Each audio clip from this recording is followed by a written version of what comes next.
واحنا منك نتعلم انت معلم واحنا منك نتعلم نسكت وانت موجود ما نرضى نتكلم نسكت وانت موجود ما نرضى نتكلم انت معلم واحنا منك نتعلم. ನಮಸ್ಕಾರ ಸ್ನೇಹಿತರೆ, ದರ್ಶನ್ ಕ್ಲಿಕೋಗ್ರಫಿಯ ಮತ್ತೊಂದು ವಿಡಿಯೋಗೆ ನಿಮ್ಮೆಲ್ಲರಿಗೂ ಸ್ವಾಗತ ಸುಸ್ವಾಗತ. ಇವತ್ತು ನನ್ನ ಪುಟ್ಟ ಕನಸು ದೊಡ್ಡದಾಗಿ ನನಸಾಗುವಂತಹ ದಿನ. ಚಿಕ್ಕ ಹುಡುಗನಿಂದಲೂ ನನಗೊಂದು ಆಸೆ ಇತ್ತು, ಬೇರೆ ದೇಶನ ನೋಡಬೇಕು ಅಂತ. ದೇಶ ಸುತ್ತು ಕೋಶ ಓದು ಅಂತ. ಅದು ಯಾವಾಗ ಬರುತ್ತಾ ಟೈಮು ಅಂತ ಇದೆ, ಆದರೆ ಆ ಟೈಮು ಇವಾಗ ನನಗೆ ಬಂದಿದೆ. ಹೌದು, ನಾನು ಇವತ್ತು ಮರಳುಗಾಡು ದೇಶ ಆದಂತಹ ದುಬೈ, ಮುಂಚೆ ಒಂದು ಕಾಲದಲ್ಲಿ ಇದು ಮರಳುಗಾಡಾಗಿತ್ತು, ಆದರೆ ಇದು ಫಾಸ್ಟೆಸ್ಟ್ ಗ್ರೋಯಿಂಗ್ ಕಂಟ್ರಿ ಆಗಿದೆ ಇವಾಗ. ಬನ್ನಿ ಆ ದುಬೈಗೆ ಹೋಗೋಣ. ದುಬೈಗೆ ನಿಮ್ಮನ್ನು ಕೂಡ ನಾನು ಕರ್ಕೊಂಡು ಹೋಗ್ತೀನಿ. ಇವತ್ತು ನಮ್ಮನ್ನು ಕಳ್ಸೋಕ್ಕೆ ಏರ್ಪೋರ್ಟ್ಗೆ ನಮ್ಮಪ್ಪ ಅಮ್ಮ ಮತ್ತು ಗುಂಡ 3 ಜನ ಬಂದಿದ್ದಾರೆ. ಅಪ್ಪ ಅಮ್ಮನಿಗೆ ಮಗ ಸೊಸೆ ಬೇರೆ ದೇಶಕ್ಕೆ ಹೋಗ್ತಾ ಇದ್ದಾರೆ ಅನ್ನೋ ಒಂದು ಖುಷಿ ಹೆಮ್ಮೆ ಇದ್ದರೆ, ನಮಗೆ ಹೇಗಿರುತ್ತೋ ಏನೋ ಅಂತ ಒಂದು ಎಕ್ಸೈಟ್ಮೆಂಟ್ ಕೂಡ ನನಗೆ ವರ್ಷಕ್ಕೆ ಇತ್ತು. ಸೊ ಇವಾಗ ನಾನು ಮತ್ತು ವರ್ಷ ಇಬ್ಬರು ಇಲ್ಲಿ ಚೆಕ್ಕಿನ ಹತ್ರ ಲಗೇಜ್ ಅನ್ಸೋಕ್ಕೆ ನಿಂತಿದ್ದೀವಿ. ಸೊ ಇದಾದಮೇಲೆ ಒಳಗಡೆ ಲಾಗಿನ್. ನನಗೆ ಇದು ಫಸ್ಟ್ ಇಂಟರ್ನ್ಯಾಷನಲ್ ಫ್ಲೈಟ್, ವರ್ಷಿಗೆ ಇದು ಫಸ್ಟ್ ಫ್ಲೈಟ್ ಜರ್ನಿ. ವರ್ಷಿ ಫೇಸಲ್ಲೇ ಗೊತ್ತಾಗ್ತಾಯಿತ್ತು ಸಿಕ್ಕಾಪಟ್ಟೆ ಖುಷಿಯಾಗಿದ್ದಾಳೆ ಅಂತ. ಬನ್ನಿ ಈ ಖುಷಿನ ಹಾಗೆ ಕ್ಯಾರಿ ಮಾಡೋಣ. ಸೊ ಫೈನಲಿ ಇಮಿಗ್ರೇಷನ್ ಮುಗಿದಿದೆ. ಒಂಥರ ಖುಷಿ. ಇಮಿಗ್ರೇಷನ್ ಏನಾದರೂ ಸಕ್ಸಸ್ಫುಲ್ ಆದರೆ ಆರಾಮಾಗಿ ಬೇರೆ ದೇಶಕ್ಕೆ ಕಳಿಸ್ತಾರೆ. ಸೊ ಫೈನಲಿ ನಾನು ಮತ್ತು ವರ್ಷಿಯವರು ಬೇರೆ ದೇಶ ನೋಡೋಕ್ಕೆ ನಮ್ಮ ತುಮಕೂರಿನಿಂದ, ಕರ್ನಾಟಕದಿಂದ, ಭಾರತದಿಂದ ಬೇರೆ ದೇಶಕ್ಕೆ ಹೋಗ್ತಾ ಇದ್ದೀವಿ. ಏನಂತೀರಾ ಮಿಸ್ ವರ್ಷಿ? ಖುಷಿನಾ? ಏನು ಗುರು ಇದು ಸ್ವರ್ಗ ಸ್ವರ್ಗ ಅಲ್ವಾ? ಯಪ್ಪ ಯಪ್ಪ ಯಪ್ಪ, ಏನು ಕಲರು, ಲೈಟಿಂಗು. ಬೆಂಗಳೂರಲ್ಲಿರೋ ಆಲ್ಮೋಸ್ಟು ಕರೆಂಟ್ ಬಿಲ್ ಇಲ್ಲೇ ಅನ್ಸುತ್ತೆ ಜಾಸ್ತಿ ಕಟ್ಟೋದು, ಅಷ್ಟು ಚೆನ್ನಾಗಿದೆ. Wow, ultimate. ನಾವು ಬ್ಯಾಂಗ್ಳೂರ್ ಡ್ಯೂಟಿ ಫ್ರೀ.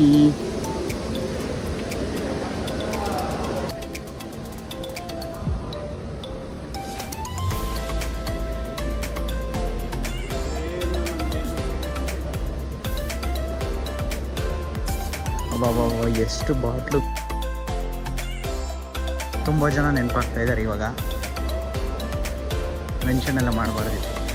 ನಾವು ಆ್ಯಕ್ಚುಲಿ ಯೂಟ್ಯೂಬಲ್ಲಿ ನೋಡ್ತಾ ಇದ್ವಿ, ಡಾಕ್ಟರ್ ಬ್ರೋ ಆಗಲಿ ಎಷ್ಟೋ ಜನ ಇದು ದುಬೈಗೆ ಹೋಗೋದು. ಸೊ ಇವಾಗ ನಾವೇ ಇದ್ದೀವಿ. ಮೈಸೂರು ದಸರಾ ಆನೆನ ಮೈಸೂರಲ್ಲಿ ನೋಡಿದ್ವಿ, ಇವಾಗ ಏರ್ಪೋರ್ಟಲ್ಲಿ ನೋಡ್ತಾ ಇದ್ದೀವಿ. ಈಗ ಅಟ್ ಪ್ರೆಸೆಂಟ್ ನನಗೆ ನಮ್ಮ ಮೈಸೂರು ಕೂಡ ನೆನಪಾಗ್ತದೆ.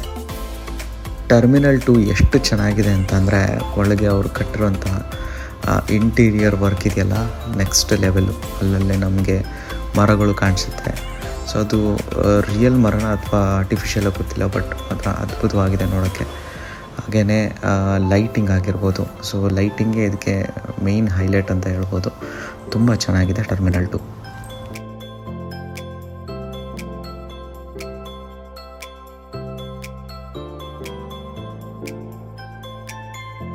ಇಷ್ಟೆಲ್ಲ ನೋಡಿದ್ಮೇಲೆ ಒಂದು ರೀಲ್ಸ್ ಮಾಡದೇ ಇರೋಕ್ಕಾಗತ್ತಾ? ಸೊ ಒಂದು ರೀಲ್ಸ್ ಮಾಡೇ ಬಿಡೋಣ ಅಂತ ಅಂದು ನಾನು ಮತ್ತು ವರ್ಷ ಇಬ್ಬರು ಇವಾಗ ಒಂದು ರೀಲ್ಸ್ ಕೂಡ ಮಾಡ್ತೀವಿ.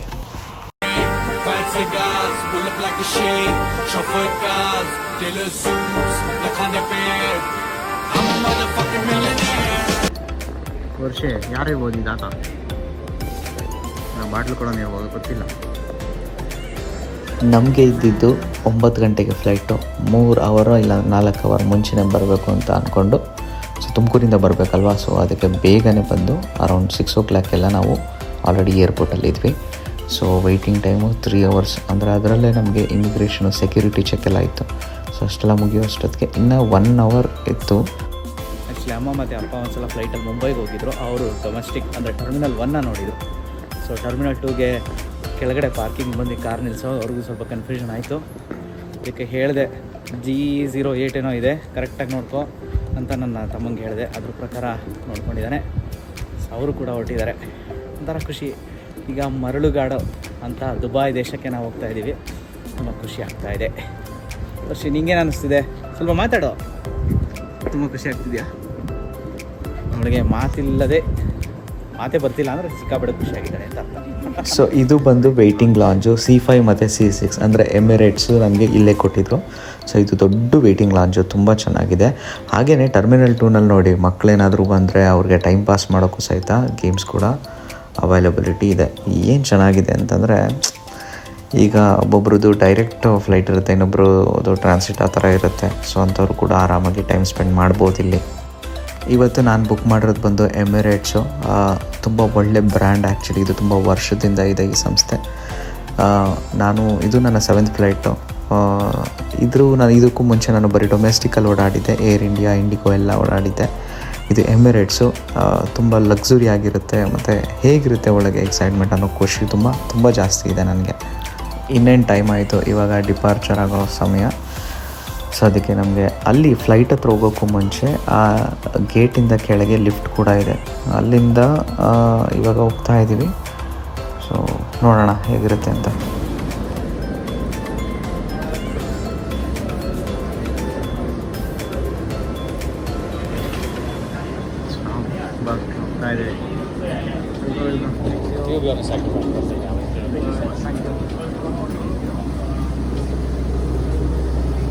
Hi.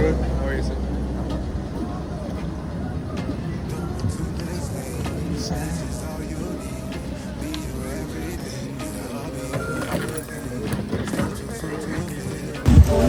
ಸೊ ಫೈನಲಿ ಸೀಟಿಗೆ ಅಂತ 1800 ರುಪೀಸ್ ಪೇ ಮಾಡಿದ್ದೆ. So very satisfied. ವರ್ಷಿಗೆ ಒಳ್ಳೆ ವ್ಯೂ ಸಿಕ್ಕಿದೆ. ಏನಂತೀರಾ ವರ್ಷ? ಸೊ ಫ್ಲೈಟ್ 9:30ಗೆ ಹೊರಡ್ತು. ಸ್ಪೀಡ್ ಹೇಗಿತ್ತಂತಂದರೆ, ಒಂದೇ ಸಲ ನಮ್ಮನ್ನ ಸೀಟಿಂದ ಎಳೆದು ಬಿಟ್ಟಂಗಾಯಿತು. ಅಂದರೆ ಅಪ್ ಟು 400-500 ಕಿಲೋಮೀಟರ್ ಸ್ಪೀಡ್ವರೆಗೂ ಇದು ಟ್ರಾವೆಲ್ ಮಾಡ್ತು. ಒಂಥರ ಥ್ರಿಲ್ಲಿಂಗ್ ಎಕ್ಸ್ಪೀರಿಯನ್ಸ್ ಅಂತ ಹೇಳ್ಬೋದು.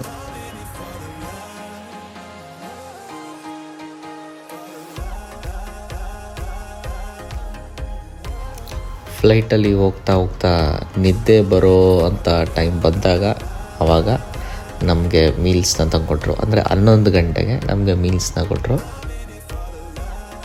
ಊಟದಲ್ಲಿ ನಮಗೆ ಬಿರಿಯಾನಿ, ಸ್ಪ್ರೌಟ್ಸ್ ಮತ್ತು 1 ಟೈಪ್ ಆಫ್ ಸ್ವೀಟ್ ಸಿಕ್ತು. ಆಮೇಲೆ ದಾಲ್ ಇತ್ತು.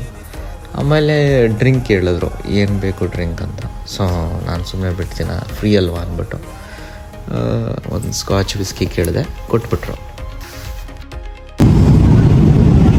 ಊಟ ಮಾತ್ರ ತುಂಬ ಚೆನ್ನಾಗಿತ್ತು. ಜೊತೆಗೆ ನಾನು ಕೇಳಿದೆ, ಸಾಕಾಗಿತ್ತು. 5 ನಿಮಿಷಕ್ಕೆ ಅಲ್ಟಿಮೇಟ್ ಕಿಕ್ಕು. ಯಾವುದು ವಿಸ್ಕಿ, ಯಾವುದು ಬ್ಲೆಂಡೆಡ್ ಸ್ಕಾಚ್ ವಿಸ್ಕಿ ಅಂತ, ಮೋಸ್ಟ್ಲಿ ದುಬೈಲಿರ್ಬೋದು. ಸಾಕಾಗಿತ್ತು. ಏನೇ ಆಗಲಿ, ವೈಫ್ ಮುಂದೆ ಬಿಯರ್ ಆಗಲಿ, ಹಾರ್ಡ್ ಡ್ರಿಂಕ್ಸ್ ಕೇಳಿ ತೊಗೊಂಡು ಕುಡಿದು ಎಂಜಾಯ್ ಮಾಡೋದು ಒಂಥರ ಮಜಾ. ವೆರಿ ಲಕ್ಕಿ ಏನೋ.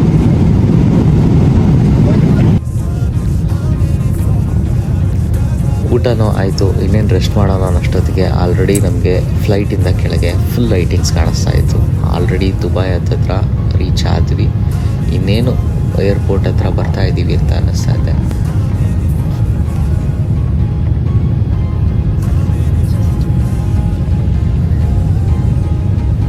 ಫ್ಲೈಟಿಂದ ದುಬೈ ವ್ಯೂನ ನೋಡ್ತಾ ಇದ್ದರೆ ಮೈಯೆಲ್ಲ ಒಂಥರ ರೋಮಾಂಚನ ಆಗ್ತಾಯಿತ್ತು. ಆ ಫೀಲಿಂಗ್ ಮಾತ್ರ ನೆಕ್ಸ್ಟ್ ಲೆವೆಲ್ ಆಗಿತ್ತು. ಇನ್ನೇನು ಫ್ಲೈಟ್ ಏರ್ಪೋರ್ಟ್ಗೆ ಬಂದಿದೆ. ಇವಾಗ ಇಳಿಯುವಂಥ ಸಮಯ ಬರ್ತಾ ಇದೆ.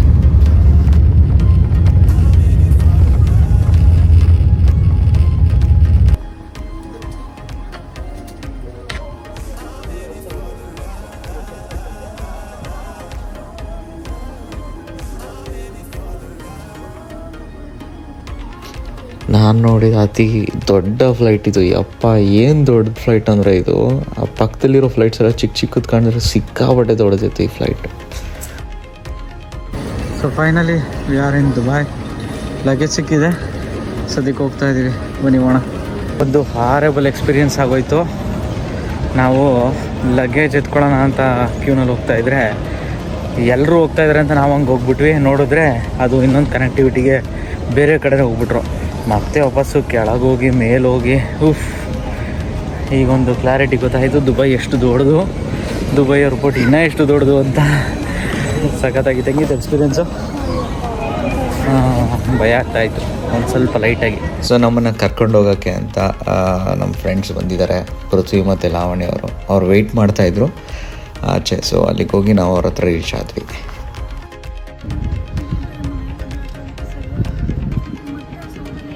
ಫೈನಲಿ ದುಬೈ ರೀಚ್ ಆಗಿ ಪಾರ್ಕಿಂಗ್ ಬಂದಾಯಿತು.